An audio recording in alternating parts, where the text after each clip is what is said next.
أعوذ بالله من الشيطان الرجيم. بسم الله الرحمن الرحيم. اللهم صل على سيدنا ومولانا محمد صاحب التاج والمعراج والبراق والعلم، دافع البلاء والوباء والقحط والمرض والألم. اسمه مكتوب مرفوع مشفوع منقوش في اللوح والقلم، سيد العرب والعجم. جسمه مقدس معطر مطهر منور في البيت والحرم، شمس الضحى بدر الدجى بدر العلا نور الهدى كافي المرى مصباح الظلم، جميل الشيم شفيع الأمم صاحب الجود والكرم.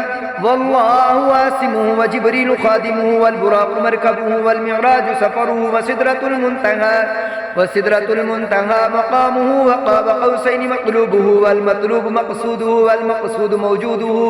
والمقصود موجوده سيد المرسلين خاتم النبيين شفيع المذنبين أنيس الغريبين رحمة للعالمين راحة العاشقين مراد المشتاقين شمس العارفين سراج السالكين مصباح المقربين محب الفقراء والغرباء والمساكين سيد الثقلين نبي الحرمين إمام القبلتين وسيلتنا في الدارين صاحب قاب قوسين محبوب رب المشرقين ورب المغربين جد الحسن والحسين جد الحسن والحسين مولانا ومولى الثقلين أبي القاسم محمد بن عبد الله نور من نور الله.